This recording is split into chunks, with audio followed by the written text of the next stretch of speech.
Forever seems like a long time, but nothing seems like a long time when I am with you. I feel like I'm walking on water since the day that I asked your father to let go of his daughter. So give me your blessing, sir, I'll give her all that I've got.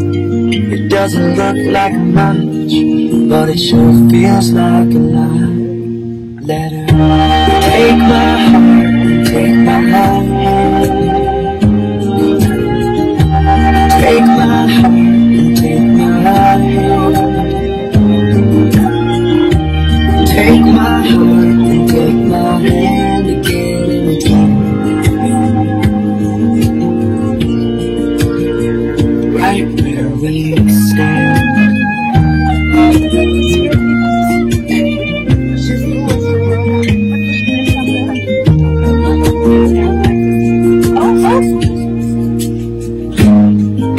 I never really know what love is, but whatever it is, I feel it in your body.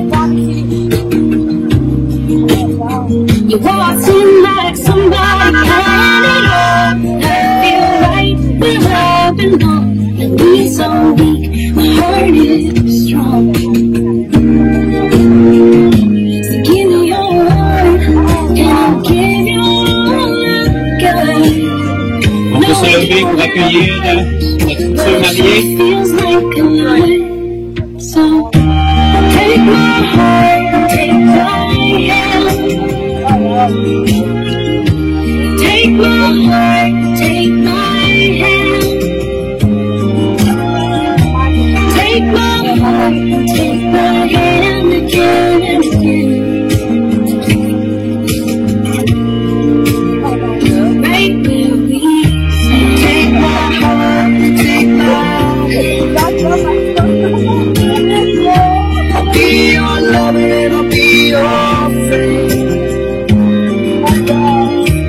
Take my heart and take my hand again and again. Right where we stand. Qui donne cette femme en mariage à cet homme?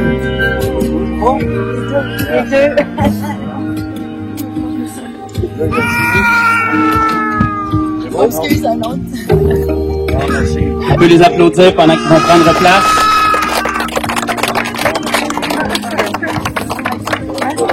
Est-ce que la mariée est belle? Vous pouvez vous asseoir, nos futurs mariés aussi.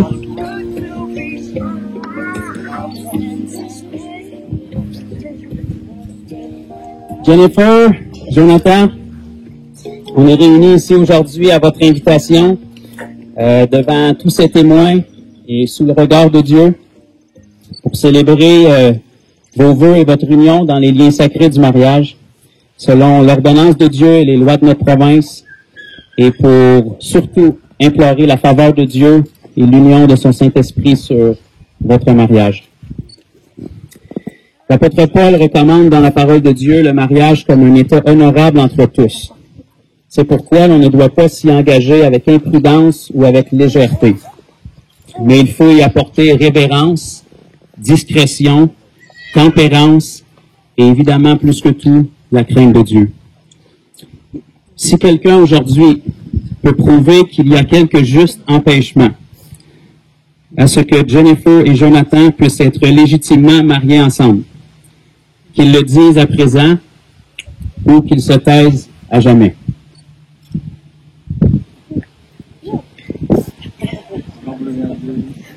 Ça semble bon, les amis.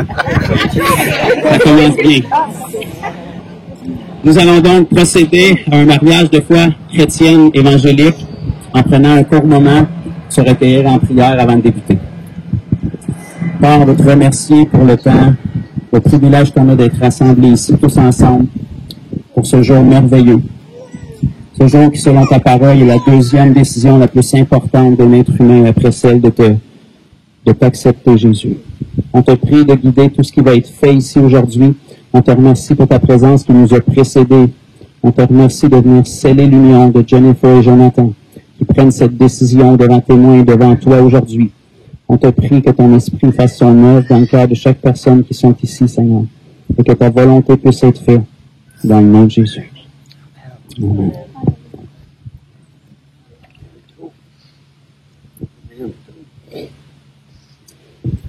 La parole de Dieu déclare que le mariage est un état saint qui doit être honoré de tous.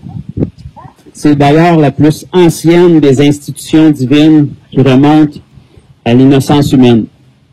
Lorsqu'on regarde dans la parole de Dieu les premières pages de la Sainte Bible, dans le livre de la Genèse, on peut voir que dès la création de nos premiers parents, Adam et Ève, Dieu a célébré leur union ensemble. Et on peut voir dès ce moment ce qu'était le cœur de Dieu pour l'union du mariage entre un homme et une femme.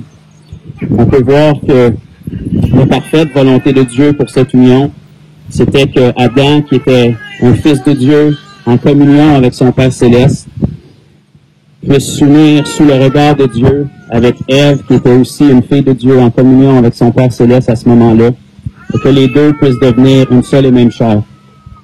Et parce que la Bible nous enseigne que la plénitude de Dieu était en Adam à ce moment-là, Dieu, lorsqu'il a créé Ève, il n'a pas pu faire comme avec Adam, créer un autre mode d'argile et la sculpter, mais il est obligé d'aller la chercher dans Adam lui-même qui était complet. Et on peut voir selon la parole de Dieu que la Bible nous dit que Dieu a endormi Adam et qu'il est allé la chercher à partir d'une de ses côtes. Il ne l'a pas pris sur sa tête, il ne l'a pas pris en dessous de son pied pour qu'elle soit inférieure, mais il l'a vraiment pris sur son côté pour qu'elle soit son égale, son aide, près de son cœur, et qu'ensemble, la plénitude de Dieu dans Adam puisse n'être qu'un en deux personnes séparées qui sont unies par Dieu. Et c'est vraiment une chose extraordinaire. C'est d'ailleurs la plus belle image qu'on a dans la parole de Dieu qui nous reflète la relation que Dieu désire que nous ayons avec Jésus. La Bible nous enseigne dans un passage de 1 Corinthiens, chapitre 13, versets 4 à 8, quelque chose qui est, je dirais, le point le plus important de toute union véritable et qui peut perdurer, et c'est l'amour. Et beaucoup de gens dans ce monde cherchent l'amour à travers des gens, à travers des objets, à travers leur travail, à travers des rêves, des ambitions. Malheureusement, la majorité du temps, ça les laisse vides. Parce que la parole nous enseigne que l'amour, c'est pas quelque chose, mais c'est quelqu'un. Et c'est véritablement Christ qui peut combler un cœur. Et la Bible nous dit, l'amour est patient. L'amour est plein de bonté. L'amour n'est pas envieux. Il ne cherche pas à se faire valoir. L'amour ne s'enfle pas d'orgueil. Il ne fait rien d'inconvénient. Il ne cherche pas son propre intérêt. Et il ne s'aigrit pas contre les autres. Il ne trame pas le mal. L'injustice l'attriste, la vérité le réjouit. En toute occasion, il pardonne, il fait confiance, il espère, il persévère, et l'amour n'aura pas de fin. Et c'est dans cet amour-là que vous avez pris la décision aujourd'hui de vous unir. La parole nous enseigne aussi que la corde à trois brins ne se rompt pas facilement. Et ce qui est le cœur de Dieu pour l'union d'un homme et d'une femme, c'est vraiment que l'homme puisse être un brin, la femme puisse être un brin, mais le brin qui vient vraiment tisser ces choses-là ensemble, le troisième brin qui donne la force au cordage, c'est Dieu. Et l'homme et la femme sont très différents en soi, dans la façon dont ils ont été conçus. Mais Dieu a fait les choses d'une manière extraordinaire, en sorte que si on a un homme et une femme qui ont tous les deux un même but, de connaître Christ davantage, de s'approcher de Christ, ben on a un homme et une femme très différents en soi, qui posent leurs yeux à la même endroit et qui ont leur même aspiration. Ce qui fait que c'est inévitable au fil du temps que lorsqu'ils recherchent le même but, ils vont se retrouver en cours de route. Et c'est ce même but-là qui va venir unir puis fortifier leur relation. Et la raison pourquoi on peut être rassemblés ici aujourd'hui pour pouvoir célébrer ce grand jour pour Jennifer et Jonathan, c'est spécialement parce que, à quelque part, en cours de leur parcours de vie, tous les deux ont pu rencontrer cet amour-là, qui n'est pas un amour humain, qui n'est pas un amour compréhensible, qui n'est pas un amour superficiel, qui n'est pas un amour circonstanciel, mais qui est vraiment un amour qui est l'amour de Christ, qui surpasse, selon la Bible, toute intelligence, qui change un cœur dans les profondeurs. L'humain peut tenter de s'améliorer, l'humain peut faire des efforts, mais ne peut pas changer sa nature par lui-même. Mais lorsqu'on rencontre cet amour-là, notre vie en est changée à tout jamais. Et c'est ce que Jennifer et Jonathan ont rencontré en cours de parcours. C'est ce qui nous donne le droit de célébrer leur union devant Dieu aujourd'hui. Et puis, Jonathan avait vraiment à cœur de prendre un court moment aujourd'hui pour vous partager un témoignage selon qui va être inspiré de cette rencontre-là qu'il y a eu avec Jésus, cet amour-là qui a changé sa vie et celle de sa future épouse aujourd'hui. Je l'inviterai, s'il peut contenir ses émotions, à venir vous partager son cœur. Merci, mon frère.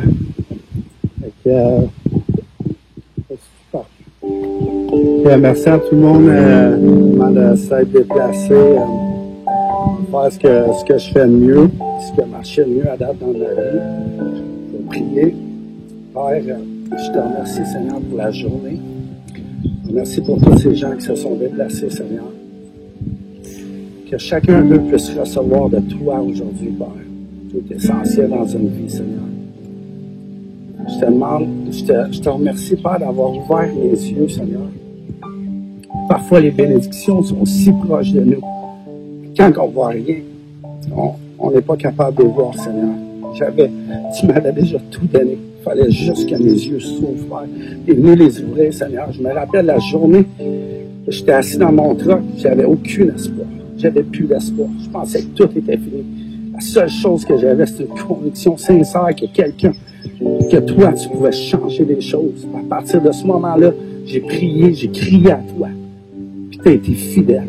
Tu as été fidèle de changer les circonstances. Aujourd'hui, la promesse que tu m'avais donnée, je t'avais demandé, Seigneur, je te remets ma famille. Viens chercher tout ce que j'ai détruit dans ma vie. J'ai détruit mes enfants, j'ai détruit ma famille. Qu'est-ce que je fais pour revenir? J'avais plus d'espoir. Tu m'as dit, crois seulement. Puis j'ai cru de tout mon cœur. Puis aujourd'hui, c'est une nouvelle vie. C'est un nouveau jour. Ça a peut-être changé un an plus tard. On se marie, Seigneur. La famille est retissée. Les jours s'en viennent, on s'en va d'une nouvelle vie. Père, je sais que c'est un nouveau départ. Tu m'as donné des paroles pour Jennifer, Seigneur. Tu m'avais dit, tu t'as dit à ta petite fille à quel point tu l'aimais, à quel point que tu as vu sa foi. Quand les autres la voyaient pas, tu as vu sa foi, tu as vu sa persévérance dans l'épreuve. Tu as remarqué, tu l'as vu, Seigneur. Tu m'as dit, pas beaucoup de mes enfants sont persévérants puis peuvent avoir de la foi comme ça. Tu m'as promis, Seigneur, tu as promis à ta fille, tu m'as dit, aujourd'hui, je vais redonner comme j'ai redonné à Job. Tout ce qui a été volé va être redonné. Tout ce qui a été volé va être redonné. Tu m'as dit, à partir de ton mariage, Seigneur, tu as déjà commencé le travail. Il va y avoir une nouvelle gloire sur ta famille. Je vais mettre ma main sur cette famille. Je vais vous élever. Je vais être votre Dieu. Vous allez être mon peuple. Je sais qu'il y a des nouvelles choses, Seigneur. Tu vas ouvrir les chemins. Des beaux chemins, Seigneur. La misère est en arrière, Père. On veut avancer avec toi. Ma promesse du départ qui était de te suivre, t'emmener ma famille. Je la tiens. Je vais la tenir jusqu'au bout. On veut te servir. Puis le mieux qu'on peut faire. Puis on veut te laisser la plus grande place dans notre famille, Seigneur. On veut que tu prennes toute la place. Puis jamais on veut s'éloigner de toi. On veut passer chaque jour, chaque seconde de notre vie en pensant à tout ce que tu as fait, tout ce que tu vas faire, puis tout ce que tu fais. On vit un miracle, des miracles en ce moment. C'est incroyable ce que tu as fait dans ma vie, Seigneur. Je t'aime. Je pourrais promettre plein de promesses à Jennifer que je ne serais pas capable de tenir. Mais aujourd'hui, je peux les promettre. Je peux faire des promesses que grâce à toi, je vais être capable de tenir. Le père que j'ai jamais été, je vais être capable de le devenir. Grâce à toi, Seigneur. Je sais que je peux lui faire cette promesse-là aujourd'hui. Qu'elle va avoir le meilleur homme, le meilleur mari. Elle va avoir le meilleur père pour ses enfants. C'est pas mal, j'ai rien, c'est grâce à Dieu. Amen. Merci. On peut prendre quelques secondes pour sécher les larmes. Ceux qui en ont eu, comme moi.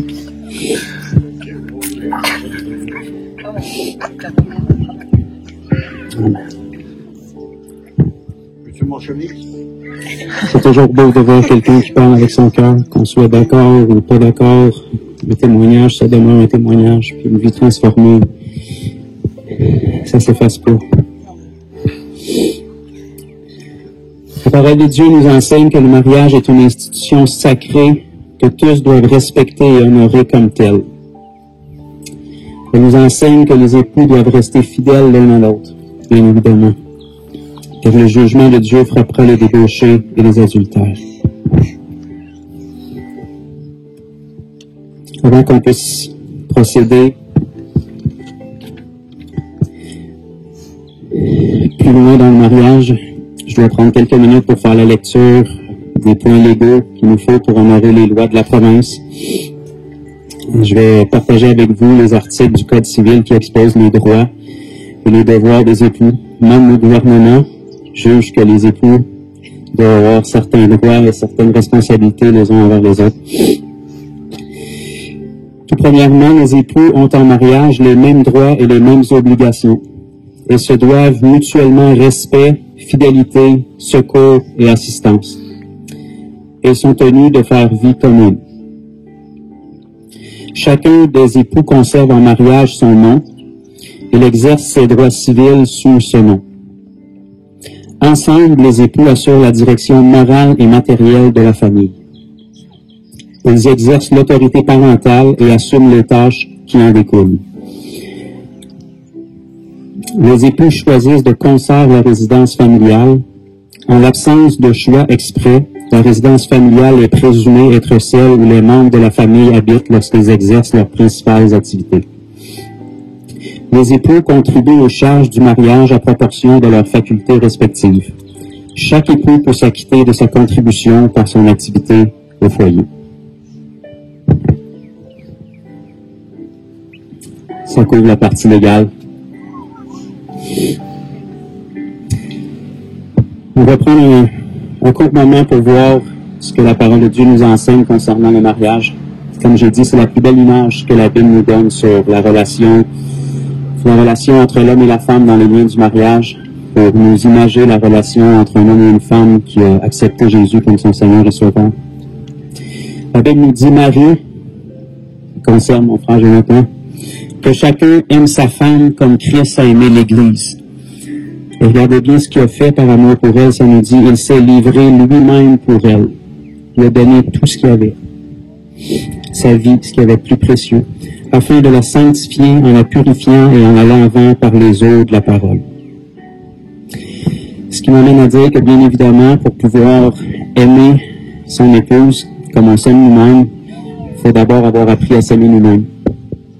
Et la seule façon d'être capable de faire ça d'une manière saine, c'est de savoir qui on est. Et la seule façon de savoir véritablement qui on est, c'est d'avoir une rencontre avec notre Créateur pour qu'il puisse nous enseigner.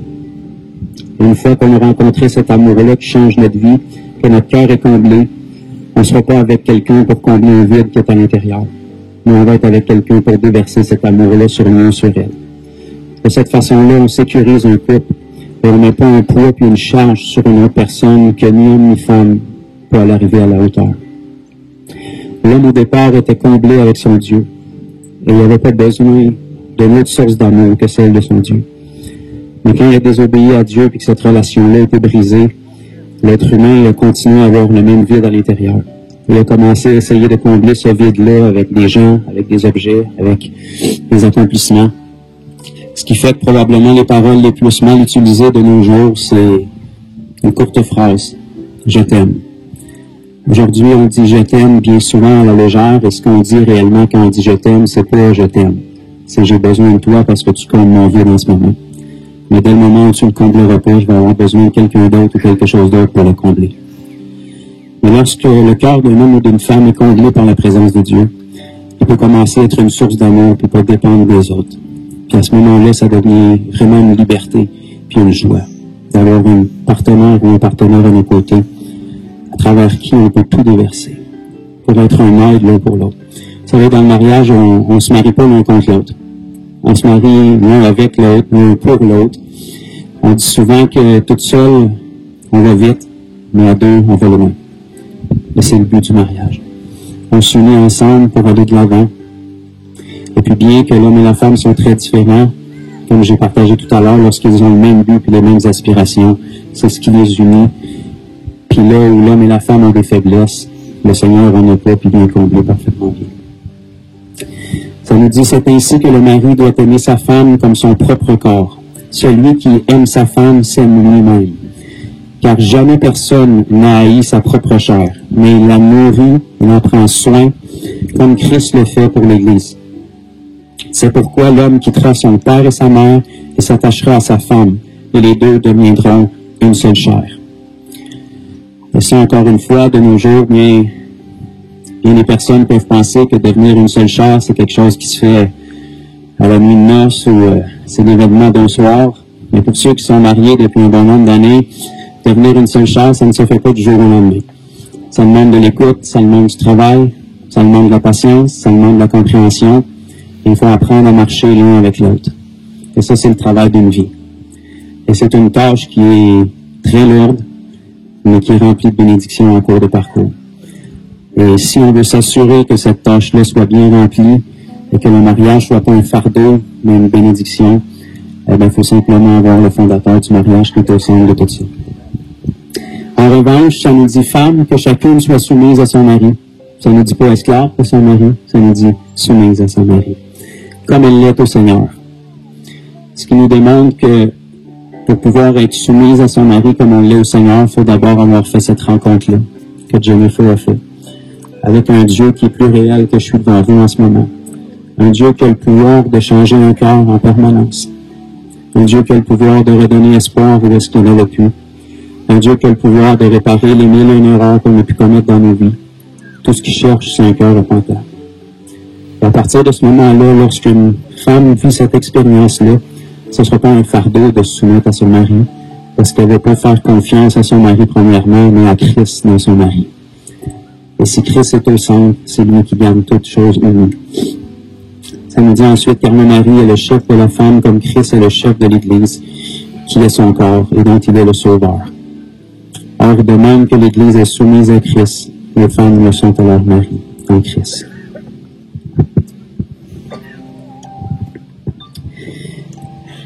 Maintenant, on va passer un petit questionnaire avec vous. Je vais vous demander de vous lever.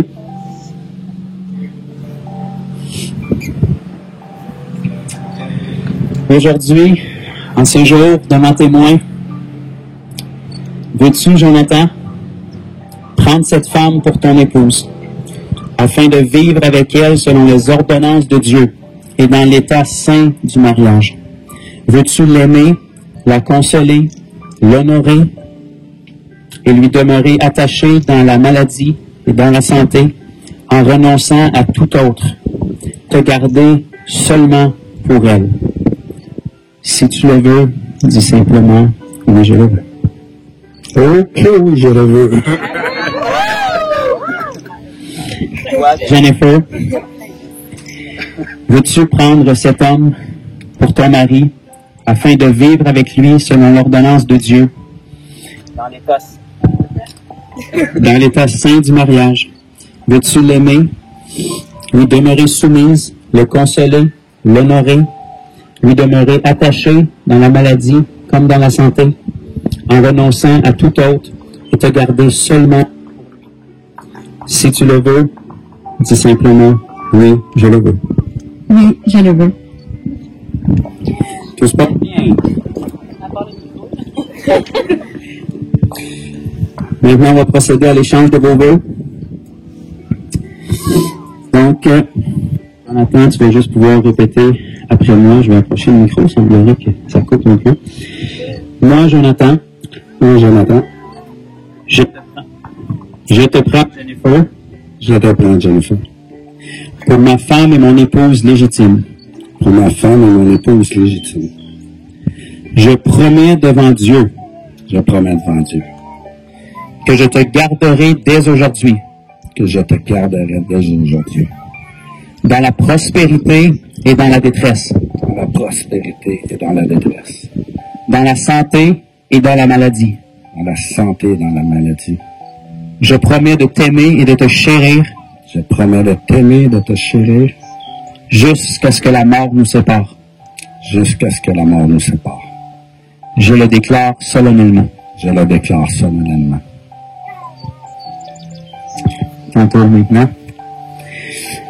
Moi, Jennifer, Moi, Jennifer, je te prends, Jonathan, je te prends, Jonathan, pour mon mari et mon époux légitime. mon mari et mon époux légitime. Tu as le droit de pleurer, c'est permis. J'essaie de parler en même temps. Je promets devant Dieu. Je promets devant Dieu. Le même Dieu que tu as prié pendant des années. Tu t'as entendu? Que je te garderai dès aujourd'hui, Que j'ai été garderie dès aujourd'hui. dans les bons et les mauvais jours, Dans les bons et dans les mauvais jours. dans la prospérité et dans la détresse, Dans la prospérité et dans la détresse. dans la santé et dans la maladie. Dans la santé et dans la maladie. Je promets de t'aimer et de te chérir Je promets de t'aimer et de te chérir. jusqu'à ce que la mort nous sépare. Jusqu'à ce que la mort nous sépare. Je le déclare solennellement. Je le déclare solennellement. Ça approche. On va faire avancer le nominé porteur d'anneau. Tu peux venir ici. Viens peut-être ici. En témoignage et en gage de l'alliance maintenant faite entre vous, l'époux et l'épouse échangeront nos anneaux mutuellement qu'ils pourront mettre au 4e doigt de la main gauche.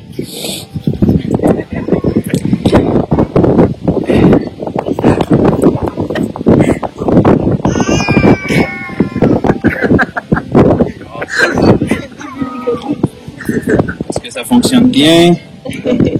Bon, merveilleux. Jonathan, tu vas pouvoir approcher. Donne l'autre. Tu peux patienter avec celle-là. Jonathan, donnes-tu cet anneau et reçois-tu cet anneau en gage que tu garderas cette alliance et que tu accompliras tes vœux? Oui. Oui. Tu peux lui essayer.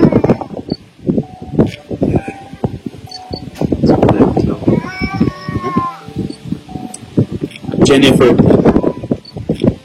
reçois-tu cet anneau et donnes-tu cet anneau? Engage que tu garderas cette alliance et que tu accompliras tes vœux. Oui, je le veux. Tu peux bien essayer.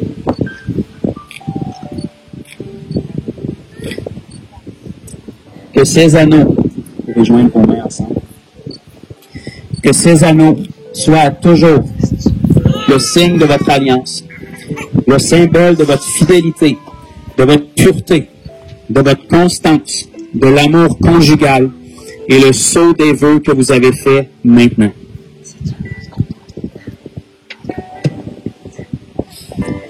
D'autant que toi, Jennifer, et que toi, Jonathan, avez consenti ensemble à vous unir en mariage, sous le regard de Dieu et en présence de tous les témoins ici présents aujourd'hui.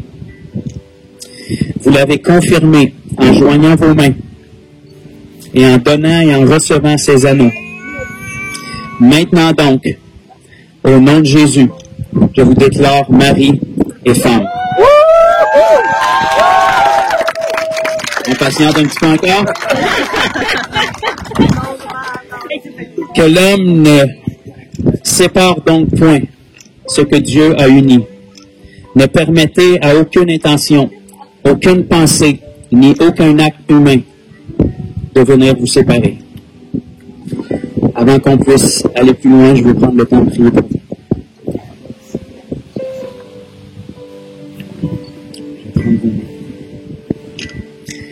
Seigneur, je te remercie pour cette union que tu viens sceller par ton Saint-Esprit, Seigneur. Je te prie de bénir ce couple, de faire briller ta face sur eux, de leur accorder ta grâce. Je te prie de poser ton regard sur eux, Père, de leur donner ta paix. Je te prie de les guider dans le restant de leur vie. Ce que tu as écrit sur leur vie, Seigneur, guide-les pas à pas. Je te prie que ton Saint-Esprit soit vraiment la corde à trois brins qui vient les unir. Je te prie de les rendre inébranlables, affermis, Seigneur.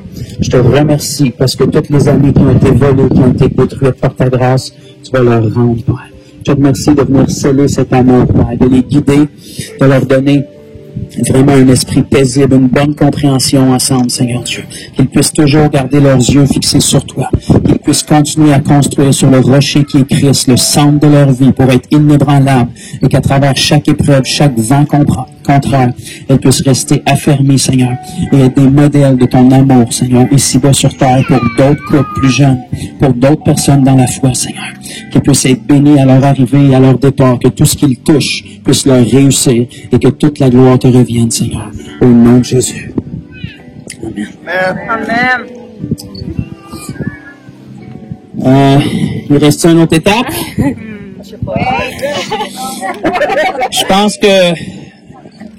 Je pense que ce serait l'étape où est-ce que les mariés pourraient peut-être penser à peut-être commencer à vouloir s'embrasser. Les mariés peuvent s'embrasser.